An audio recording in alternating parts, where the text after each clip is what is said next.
സർവകലാശാലകളുടെ സുരക്ഷയ്ക്ക് കേന്ദ്ര ഏജൻസികളുടെ സഹായം തേടണമെന്ന് ഗവർണർ നിയോഗിച്ച സിൻഡിക്കേറ്റ് അംഗങ്ങൾ ആവശ്യമുന്നയിച്ച് വൈസ് ചാൻസലർക്കും ചാൻസലർക്കും പരാതി നൽകി. കേരള സർവകലാശാലയിൽ അഴിഞ്ഞാടിയ അക്രമികളെ കൈപിടിച്ച് മുകളിലേക്ക് കയറ്റിയത് കേരള പോലീസാണെന്നും ഇവർ കുറ്റപ്പെടുത്തി.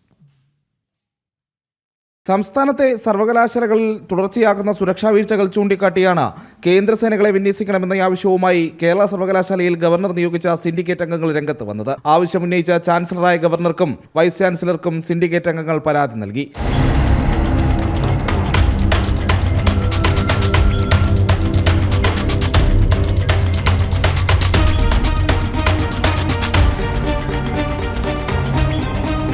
കേരള സർവകലാശാലയിൽ സസ്പെൻഡ് ചെയ്യപ്പെട്ട രജിസ്ട്രാർ അതിക്രമിച്ചു കയറിയത്, SFIയുടെയും DYFIയുടെയും പ്രവർത്തകർ രജിസ്ട്രാറുടെയും വൈസ് ചാൻസലറുടെയും ഓഫീസുകൾ കയ്യേറിയത് തുടങ്ങിയ സാഹചര്യങ്ങൾ ചൂണ്ടിക്കാട്ടിയാണ് പരാതി.